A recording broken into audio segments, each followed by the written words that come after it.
Twitchcon is the biggest streamer convention held yearly. It's also ridiculously expensive, but guys, don't worry, it's worth it. I mean, you get to meet your role models, your idols, the people you look up to, your favorite streamers. But if you happen to go as the streamer, it's even better because you're getting to meet up with your wonderful fans and your coworkers. You also get to be directly harassed on stream by someone trying to get some clout. Yes, this popular streamer is getting his nipple kissed without his consent. That's right, TwitchCon everybody, make sure to come next year.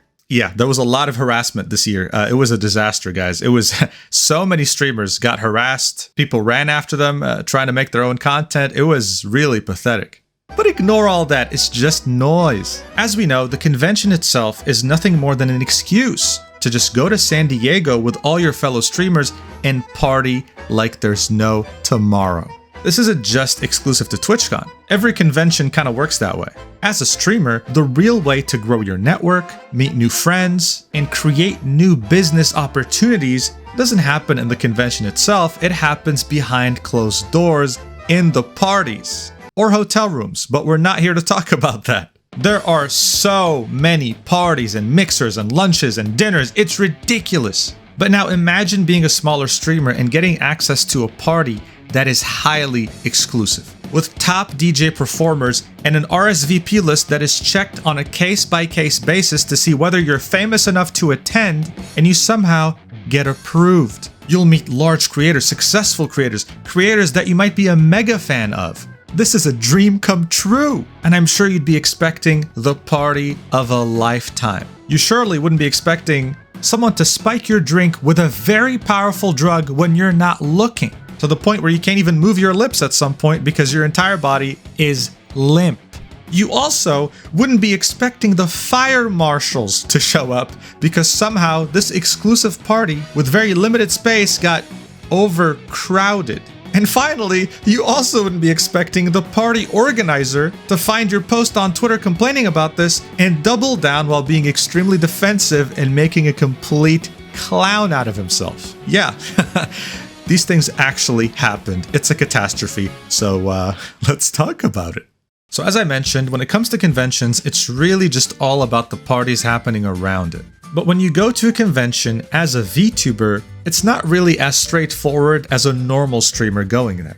One of the main reasons why they are VTubers in the first place is for anonymity. They want to keep their real identity secret.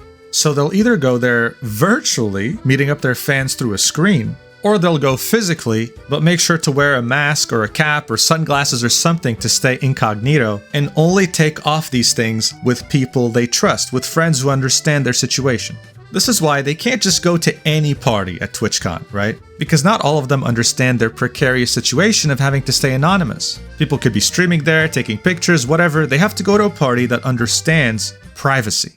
That's where this highly exclusive party came in, called the After Party BLERP X Melt. It was hosted on Thursday, September 19th from 9 p.m. to 1 a.m. It was a private event. You would have to register on this website and hope that they approve you because they would look at everyone from a case-by-case basis. And yes, the amount of followers you had and the amount of viewers you would get played a big role in whether you would get accepted or not. There were exceptions, of course, just like any party, but you definitely had to be a Twitch partner minimum. Because let's see the description. It says, the TwitchCon Partner After Party, come hang with some of the top creators and brands in the industry. Enjoy music with Twitch's top DJ creators in the main lobby or relax on the rooftop terrace to network and meet other creators and brands.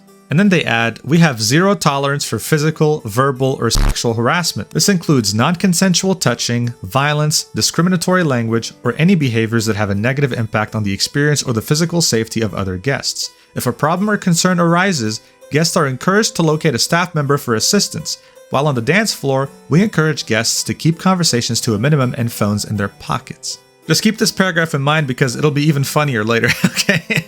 So from the rules, it says, 21 plus must show ID at the door. No streaming inside the venue. This is a very important thing for VTubers who want to stay anonymous and not get caught in someone's stream. And +1s are allowed but must have their own accepted RSVP as well. Which should be a good thing because it means that no one random is going to be showing up as a +1 either. Everyone is going to be vetted manually. Keep all of this in mind for later. So this is hosted by BLERP and Meld Studio. Meld Studio is nothing more than the sponsor BLERP was partnering with, but this is really BLERP's party. This wasn't really the first time BLERP had made a TwitchCon type party. He had made 2 last year during TwitchCon 2023 in Las Vegas, and they were big successes as far as I can tell. The first one being a masquerade event, and the second one being a paid VIP party. So BLERP is someone with an established reputation. This is why people had high expectations and so many high-profile VTubers went there. It unfortunately ended in complete disaster. Now this all started when Hades, a VTuber from the Mythos agency, made one tweet saying, "I think I was drugged at the bar." She then clarified with this tweet saying, "An update. I am awake now. We don't know what actually happened to me last night other than I just wasn't okay. I was in no state to go to the hospital as I don't have insurance, and so I did not receive any tests to see if I had something in my system. We only suspect my drink may have been spiked due to how sick and horrible and drunk I felt after only 2 drinks even 3 to 4 hours out from leaving the bar. I felt very wrong and overall not okay. I was in a terrible headspace and honestly should not have been tweeting, and I apologize for anyone I may have worried. Thankfully, my friends took care of me, so I am safe no matter what caused me to feel that way." So this probably happened in a bar around downtown, not too far from where TwitchCon was being held, and it's a very unfortunate reality. This is why you have to keep your eye on your drink at all times, and even then, it's not enough sometimes. That's why you're meant to be with friends, and that's exactly what Hades had done. She was with a bunch of different VTubers from Mythos, and they were able to get her out of there safely. And thankfully, nothing crazy had happened. But then, all of a sudden, Imuki, a different VTuber, quote-tweeted that update from Hades and said this: "I was also roofied last night at a VIP party. I'm safe and okay, had a wonderful group of friends to help me. Stay safe, gamers, and cover your drinks."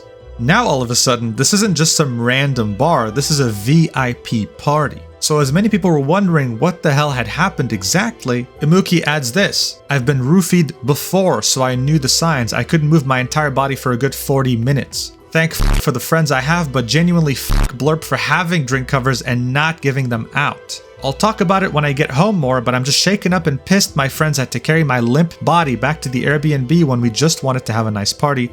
Do better, BLERP." So first off, really unfortunate that you got roofied before and know exactly how it feels. And second off, she was directly saying that this was BLERP's fault for not handing out drink covers when they were already present at the party. Not only is this a massive accusation, but we also confirmed she was talking about the highly exclusive after party hosted by BLERP. Things were getting serious now. A couple days later, after Imuki went back home and had time to process, she finally posts her statement. Here's what it had to say. "My statement about being roofied at the 2024 Friday TwitchCon BLERP VIP party, trigger warning. To start with, this was mostly a VTuber party full of larger creators who were not wearing their usual facial disguises and coverings, meaning we all thought it was a safe space to vibe and meet other creators. And it was, for a little. About 2 hours into it, the party started getting a bit more crowded, and I remembered thinking I didn't see this many people on the guest list we all registered for. In other words, the security to a VIP party was shit.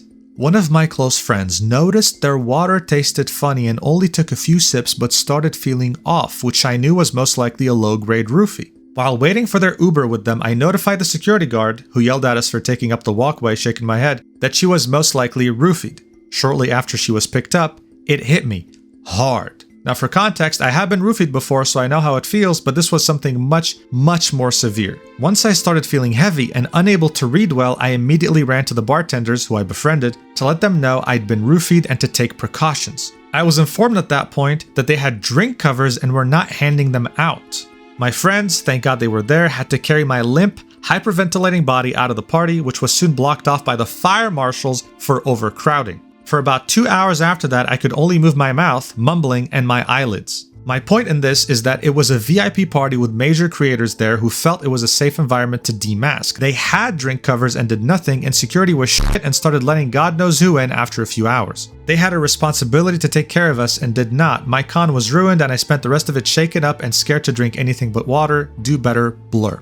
So this wasn't just a roofie, this was one hell of a drug. Something way stronger than the usual. And I think regardless of your gender in this situation, I'm sure you can imagine how scary it is to only be able to move your eyelids and your lips barely, while the rest of your body stays limp. This is horrible, a complete horror story. But we were only left with more questions. How does a VIP party go so out of control so quickly? What were the fire marshals here for?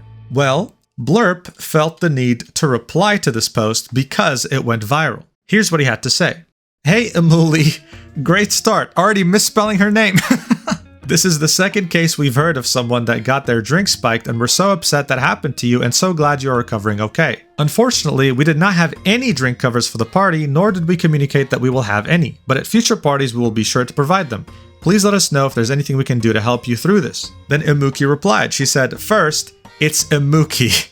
I'm not okay, and even without the drink covers, it was your responsibility at a VIP invite-only party with several big names to make sure the only people allowed in were on the list. Drink covers or not, this is on you.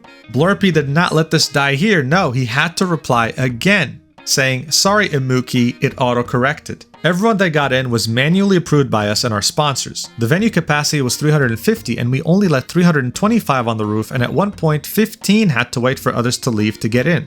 There were no +1s or otherwise that were allowed in without an invitation. We denied nearly 500 plus RSVPs for the event. There was security at check-in to get wristbands, security to get onto the elevators, and security to get onto the roof itself. We absolutely agree we should have had drink covers for all guests. As we stated in our direct message to you, we'd be happy to discuss options to make this right to you and any other guests that were affected.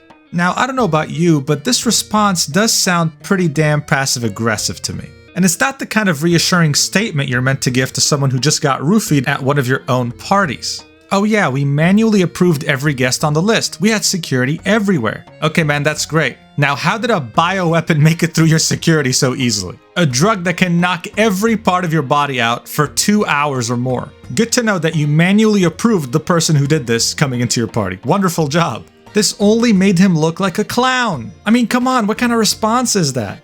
There's also, of course, no mention of the fire marshals and the overcrowding incident, or the fact that she wasn't the only one who got roofied.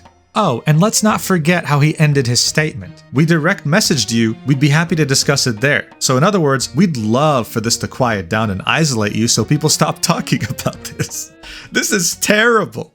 I mean, at this point, you're probably wondering who the hell is BLERP anyway? And he's just some dude who made this app called BLERP for streamers. It allows you to play sounds during a stream to interact with the streamer and use custom AI text-to-speech voices. BLERP is pretending like everything is going just fine, posting this on September 27th, asking, hey, who wants a follow?